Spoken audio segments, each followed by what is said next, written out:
감사합니다. 할렐루야. 오늘도 지극히 높으신 하나님의 은혜의 보좌 앞으로 나오신 여러분들을 환영합니다. 또 그 하나님의 은혜와 복이 충만하시기를 축복합니다. 9월 한 달 동안은 시편 8편의 말씀을 통해서 은혜를 나누었습니다. 10월 달은 하나님의 이름을 살펴보면서 은혜를 나누고자 합니다. 이름에는 특성을 담기도 하고 또 기대를 담기도 합니다.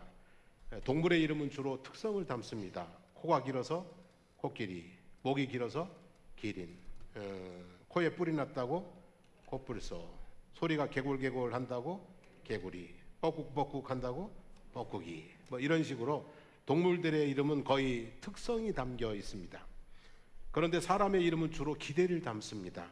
예를 들어 지혜롭게 살라고 지혜, 진실하게 살라고 진실, 정숙하게 살라고 정수, 뭐 이렇게 사람들의 이름은 대부분 기대를 담고 있습니다.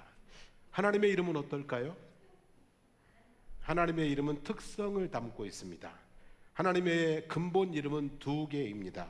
하나는 하나님, 히브리어로 엘로힘이라고 하는데 신 또는 신들이라는 뜻입니다. 그냥 신이라는 뜻이에요. 그 다음에 여호와인데요, 히브리어로는 야훼입니다. 스스로 있는 자라는 뜻입니다. 두 이름을 합하여서 여호와 하나님이라고 부르는데 그 뜻은 스스로 있는 신이라는 뜻이 되는 거죠. 그러니까 우리가 여호와 하나님 부르면 그 뜻이 뭐라고요? 스스로 있는 분. 그러니까 다른 모든 신들은 사람이 만들었잖아요, 그죠? 사람이 만든 신인데 하나님은 사람이 만든 신이 아니라 스스로 있는 신이라는 뜻이 여호와 하나님이라는 뜻입니다. 그래서 하나님의 이름은 특성을 담고 있는 이름입니다. 그런데 이름만으로 사람이나 사물을 정확하게 알 수는 없습니다. 보다 정확하게 알려면 경험이 필요합니다. 이런저런 경험을 통해서 정확하게 알 수가 있습니다. 물건은 써봐야 합니다. 물건은 뭐 해야 돼요? 써봐야 좋은지 안 좋은지를 압니다. 물은 건너봐야 알고 사람은 겪어봐야 안다고 합니다. 하나님도 마찬가지겠죠, 그죠? 하나님이 좋다고 좋으신 분이라고 그러는데 얼마나 좋으신 분인지, 또 하나님이 무섭다고 하는데 얼마나 무서우신 분인지를 겪어봐야 합니다. 그래야 바르고 깊은 신앙생활을 할 수가 있습니다. 성경에는 성도들이 경험한 하나님의 이름들이 있습니다. 즉 하나님의 이름에 자신들이 경험한 특징을 붙여서 부른 이름들이 있습니다. 10월 한 달 동안은 그 이름들이 담겨 있는 본문들을 묵상하면서 은혜를 나누고자 합니다. 오늘의 이름은 지극히 높으신 하나님, 히브리어로는 엘리온입니다. 어떤 하나님? 지극히 높으신 하나님에 대해서 말씀을 드리려고 합니다. 아브라함이 75세에 하나님의 부르심을 받았습니다. 고향 친척, 부모, 형제를 떠나서 가나안 땅으로 왔습니다. 처음에 머무른 곳이 가나안 남쪽 지역 네게부 땅에 머물었습니다. 사진이 보이시죠? 네게부는 남쪽이라는 뜻인데 황무지, 건조한 땅이라는 의미로도 그냥 같이 사용합니다. 이스라엘에서 자연 조건이 가장 나쁜 땅입니다. 섭씨 40도 이상의 불볕더위가 계속되고 비가 오지 않아 식물이라고는 자랄 수 없는 불모의 땅입니다. 그런데 그런 땅에 머물렀습니다. 그 이유가 뭘까요, 여러분? 저렇게 사람도 살 수 없는 땅에, 동물도 살기 힘든 땅에 머무른 이유가 뭐겠어요? 좋은 땅을 차지할 수 있는 힘이 없었다는 거죠, 그죠? 좋은 땅을 차지할 수 있는 힘이 없으니까 불모의 땅에서 머물렀던 거예요. 그런데 나중에는 헤브론 땅에 머물렀습니다. 헤브론은 해발 950m 고지대에 있는 도시지만 토양이 비옥하고 물도 풍부해서 농사가 잘 되는 곳입니다. 고대부터 각종 과일이 재배되어 왔는데 오늘날도 특히 포도 산지로 알려져 있습니다. 민수기 13장 23절에 보면 정탐꾼들이 가나안 땅을 탐지하고 돌아올 때에 보고 온대요. 또 에스골 골짜기에 이르러 거기서 포도송이가 달린 가지를 베어 둘이 막대기에 꿰어 매고 또 석류와 무화과를 따니라 그랬어요. 포도송이를 둘이 막대기에 끼웠다는데 믿겨지지 않죠? 여러분 사진 한번 보십시오. 저게 이스라엘에서 나오는 이쪽에서 나오는 포도입니다. 그러니까 헤브론 땅은 그렇게 좋은 땅이라는 얘기예요. 그런데 그 아브라함이 그 헤브론 땅에 장막을 쳤어요. 사진 다음 사진 보죠. 마물의 상수리 수풀에 장막을 치고 거주를 했어요. 이게 꽤 좋은 자리를 잡았다 이런 말씀이 되죠, 그죠? 그런데 아무도 시비를 걸지 못해요. 네가 왜 여기 왔냐? 네가 왜 여기를 자리 잡냐? 시비를 걸지 못해요. 그만큼 아브라함이 가나안 땅에서 상당한 힘을 가지게 되었다 이런 말씀이죠. 자, 그러면 아브라함이 그렇게 큰 힘을 가질 수 있었던 이유는 무엇일까? 일단은요, 아브라함이 부자였어요. 처음에는 미약했지만 그때 당시에는 아주 창대하게 큰 부자가 됐어요. 헤브론으로 올라오기 전에 베델과 아이 사이에 머물렀는데요. 베델과 아이 사이는 도보로 15분 거리입니다. 도보로 몇 분 거리? 15분 거리입니다. 제가 15분 거리가 어느 정도 되는가 알아보려고 이번 주에 집에서 걸어서 출퇴근을 해봤습니다. 역사적인 사건입니다. 제가 늘 차 타고 출퇴근했는데 걸어서 출퇴근을 했습니다. 시간을 딱 재보니까 저희 집에서 교회까지 오면 딱 10분 걸립니다. 10분. 그러면 15분 거리면 상당히 넓은 지역이에요? 좁은 지역이에요? 상당히 넓은 지역이에요. 저희 집에서 여기까지가 교회까지 10분이니까 그보다 1.5배 되는 지역이란 말이에요. 근데 그 넓은 지역에 아브라함과 롯이 동거할 수 없어서 헤어졌습니다. 그만큼 뭐가 많았다는 얘기예요? 가축이 꽉 차서 부대껴서 못 살 정도가 돼서 헤어졌다는 얘기죠. 아브라함이 큰 부자였다라는 말씀입니다.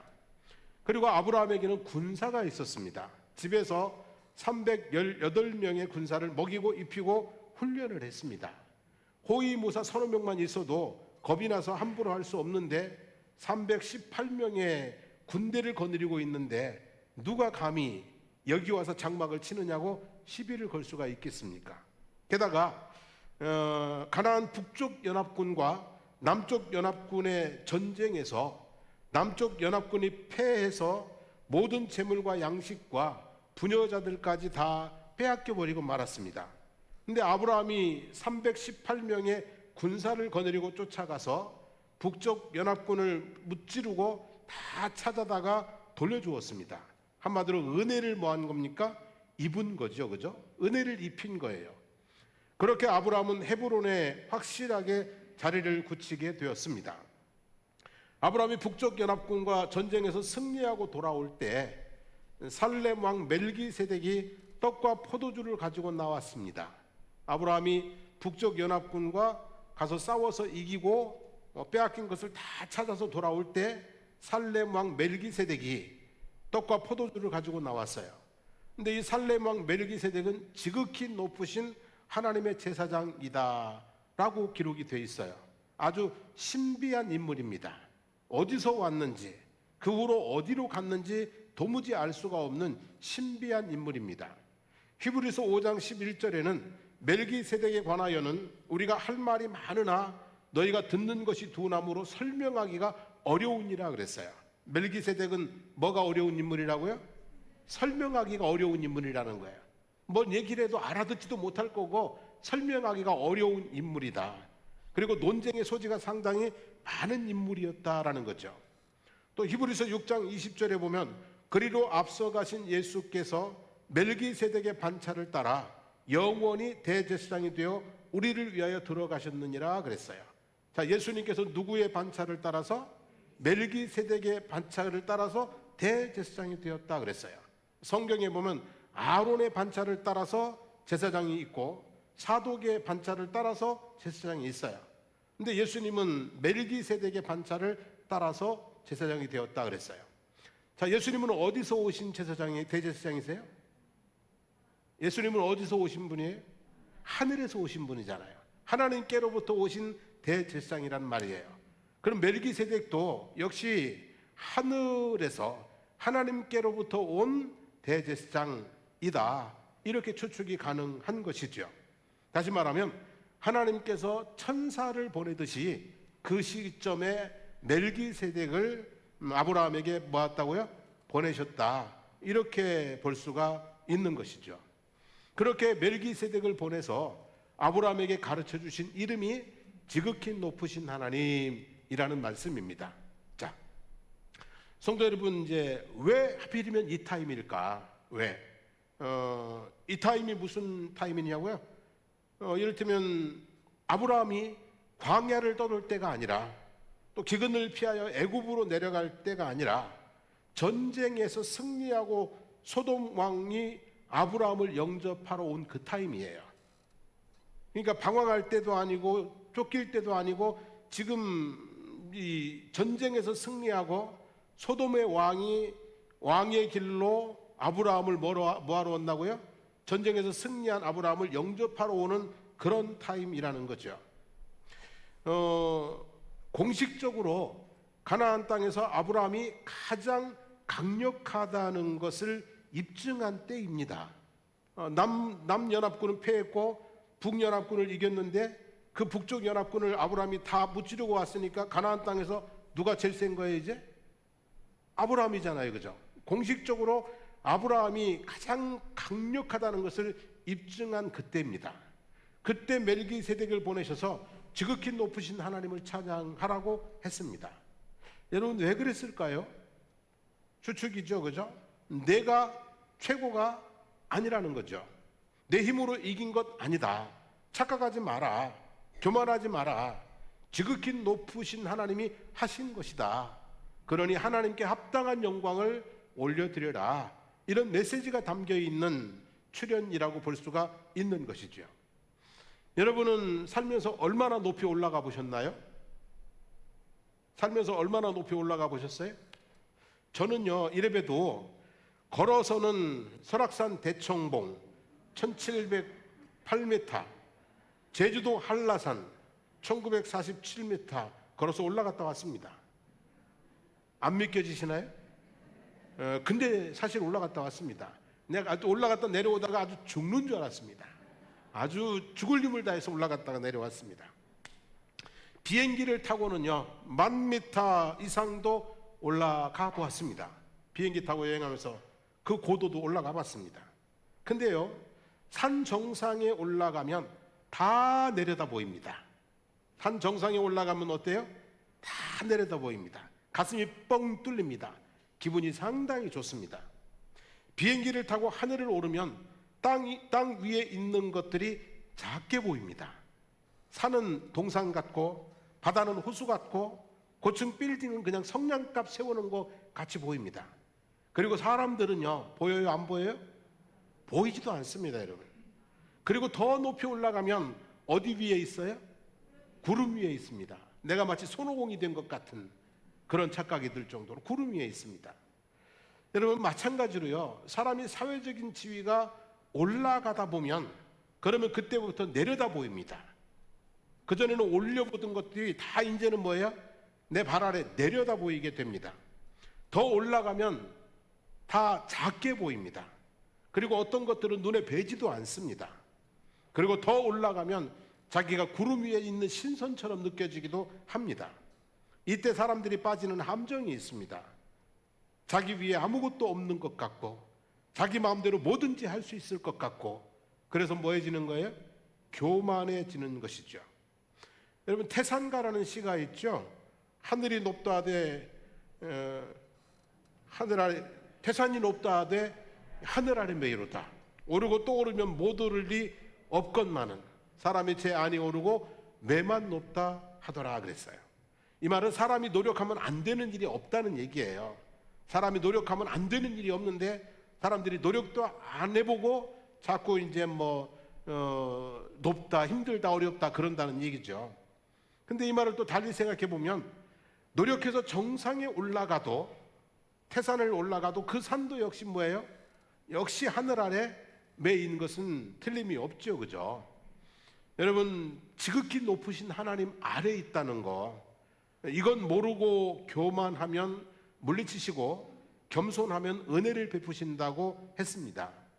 늘 겸손하시기를 바랍니다. 잘 나갈 때일수록 더욱 겸손하시기를 바랍니다. 그래서 은혜 위에 은혜, 복에 복을 더해가는 참 복된 인생이 되시기를 주님의 이름으로 축복합니다.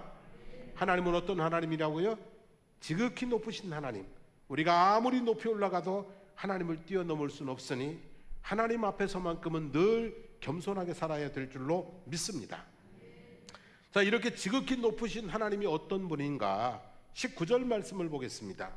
그가 아브라함을 축복하여 이르되 천지의 주제이시오 지극히 높으신 하나님이여 아브라함에게 복을 주옵소서 그랬어요.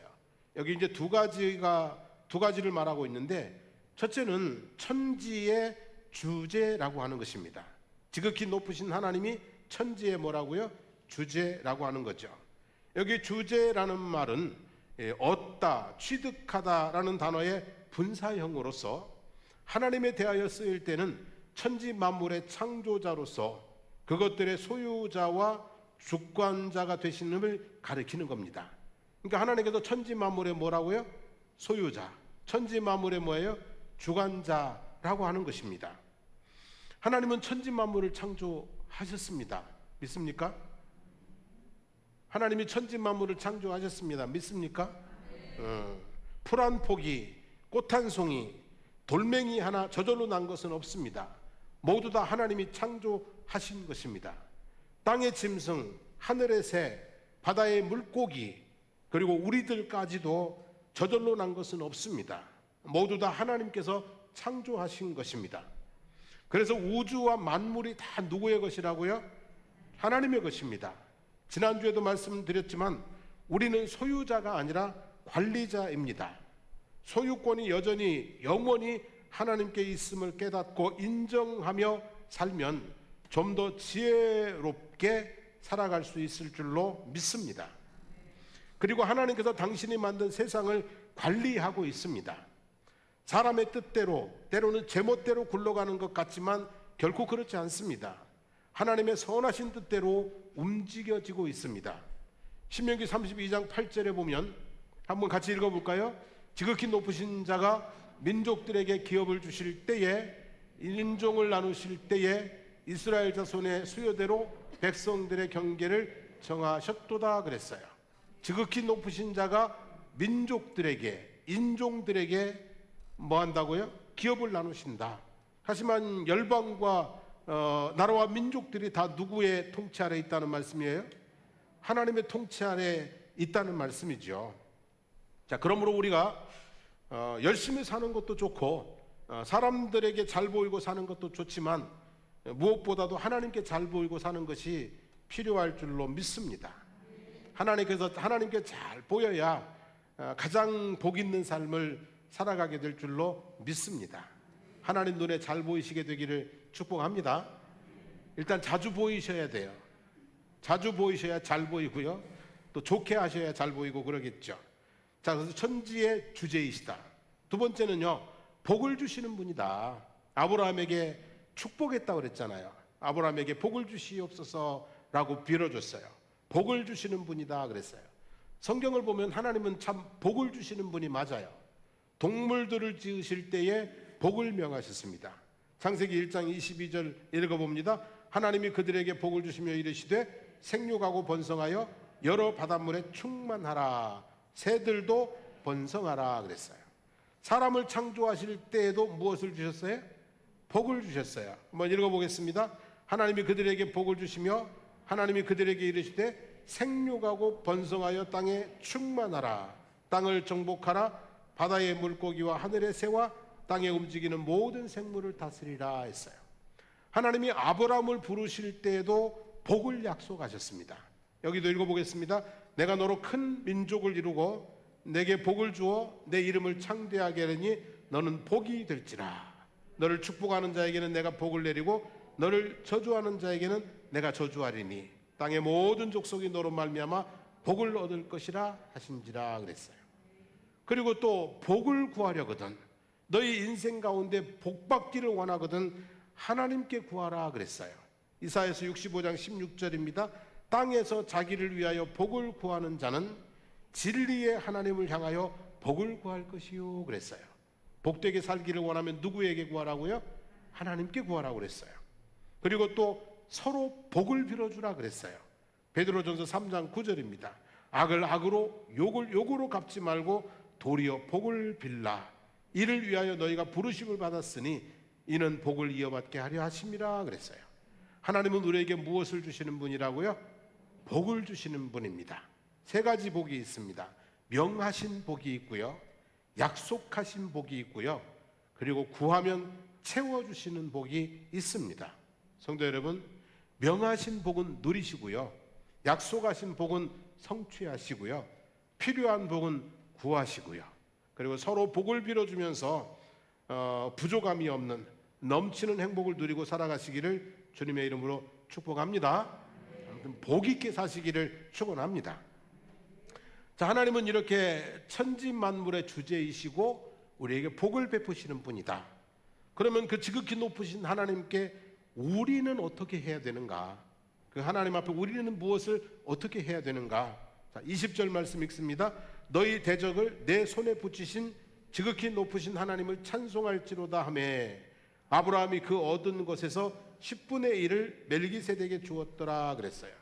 지극히 높으신 하나님을 어떻게 하라고 그랬어요? 찬송하라 그랬어요. 찬양하라, 찬송하라 그랬어요. 여기 찬송이 무엇입니까, 여러분?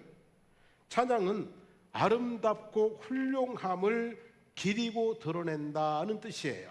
하나님의 아름다움, 하나님의 훌륭함, 하나님의 은혜, 이런 것을 드러내는 거예요.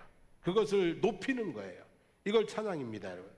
우리는 찬양 그러면 노래만 생각하잖아요. 찬양하겠습니다 그러면은 이 노래하는 것만 찬양이라고 생각하잖아요. 근데 노래는 표현 방식의 하나일 뿐입니다. 찬양은 여러 형태로 드려질 수 있습니다.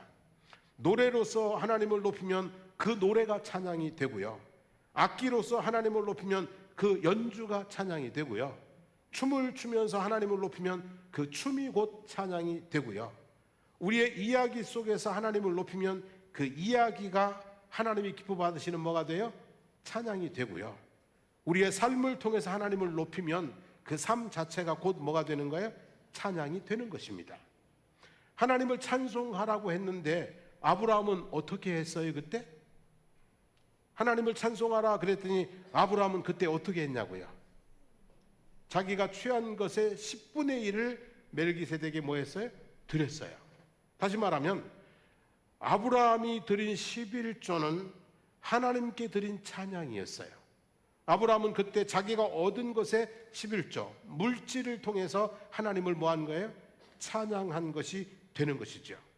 여러분, 11조는 하나님께서 베푸신 은혜에 대한 감사의 찬양입니다. 더 많은 것을 기대하는 11조도 있고 명령 때문에 순종하는 11조도 있는데, 그래도 제일 좋은 것은 하나님이 베푸신 은혜에 대해서, 복에 대해서 감사하는 찬양의 11조가 더 좋지 않은가 생각이 듭니다. 여러분, 우리가 입술의 찬양만이 아니라 정말 물질의 찬양도 하나님 앞에 기쁘게 드릴 수 있게 되기를 주님의 이름으로 축복합니다. 아무튼 여러 가지 모습으로 우리는 하나님을 찬양하는 것, 이것이 하나님께 합당하게 지극히 높으신 하나님께 합당한 우리의 응답인 줄로 믿습니다. 항상 우리의 삶이 입술로 또는 몸으로, 삶으로, 물질로 하나님을 찬송하는 삶이 되기를 축원합니다. 자, 마지막으로 아브라함이 11조의 찬양을 드린 후 한 가지 더 결단적인 행동을 했습니다. 그리고 나서 결단적인 행동을 했는데 그것이 이제 22절부터 24절의 말씀입니다.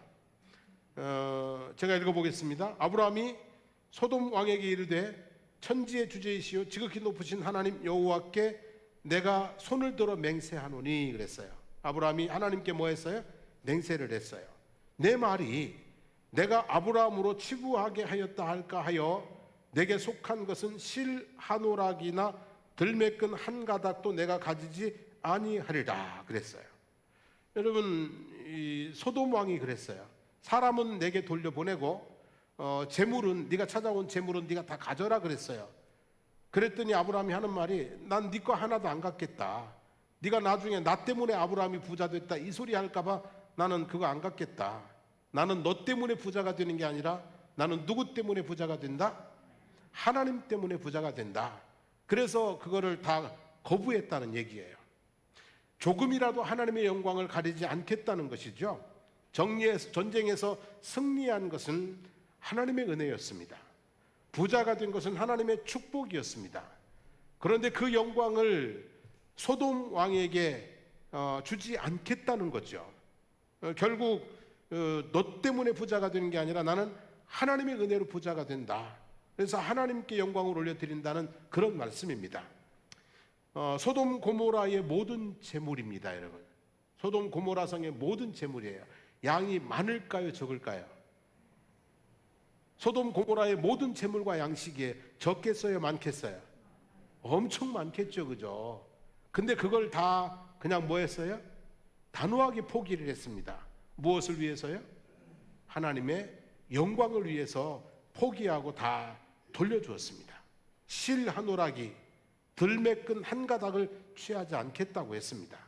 아브라함에게는 하나님의 영광을 위한 대단한 결단이 있었던 시간임을 볼 수가 있습니다.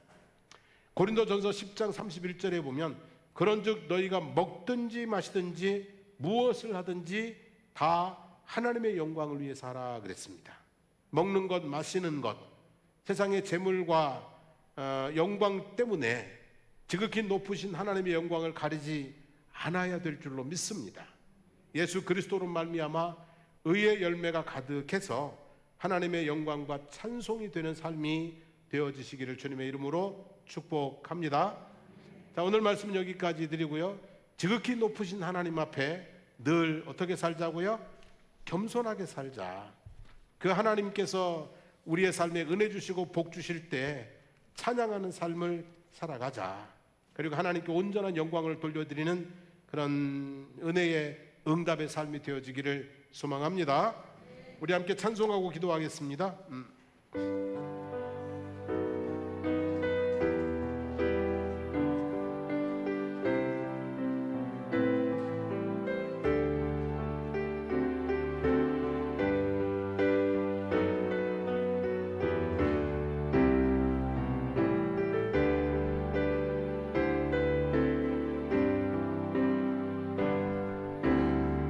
지존하신 주님 이름 앞에 모두 무릎 꿇고 다 경배해. 거룩하신 주님 보좌 앞에 엎드려 절하세.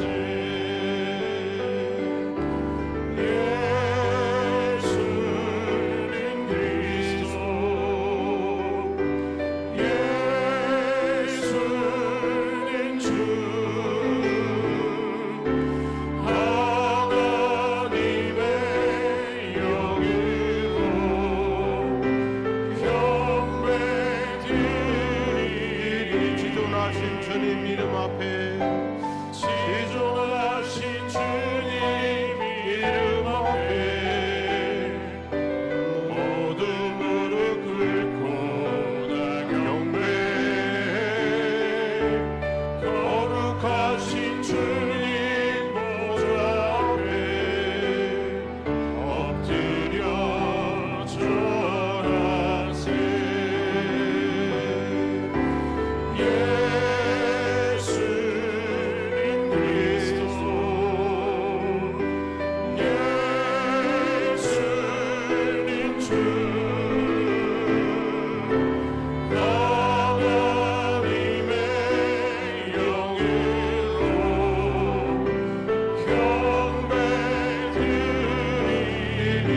지존하신 주님 이름 앞에 지존하신 주님 이름 앞에 모두 무릎 꿇고 다 경배해. 거룩하신 주님 보좌 앞에 엎드려 절하세.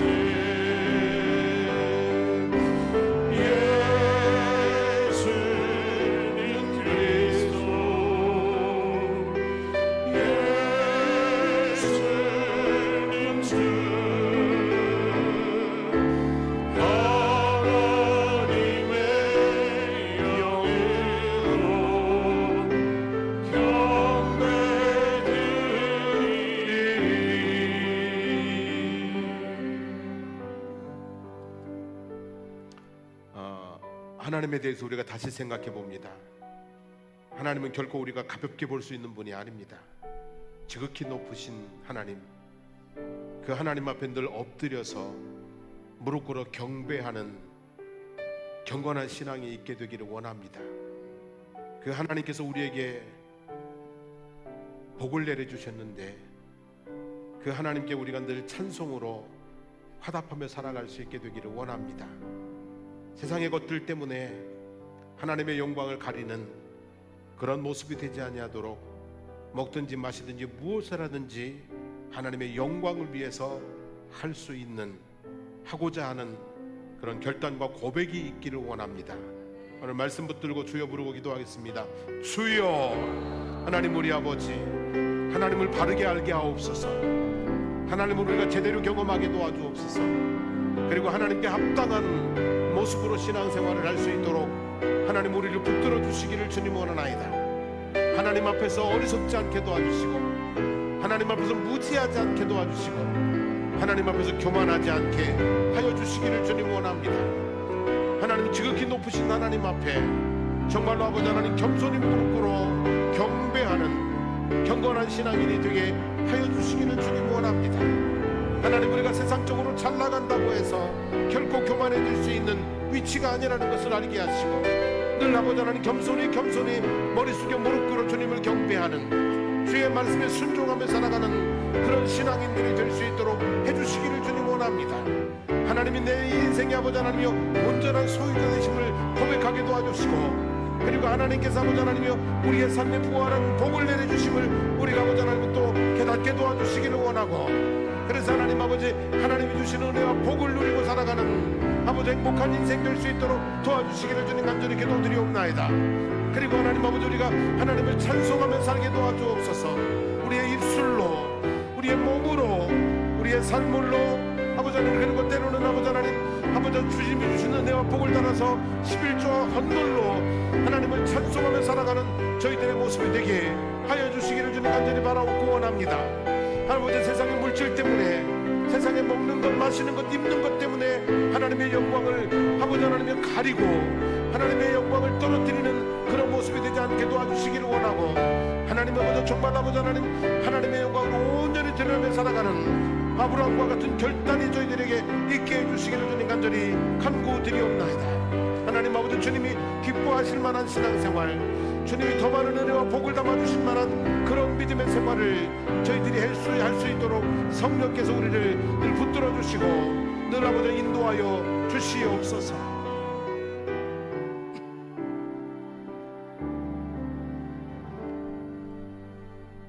하나님, 우리가 하나님을 너무 낮게 보지 않게 하옵소서. 우리가 하나님을 너무 가볍게 여기며 가지 않게 도와주시기를 원합니다.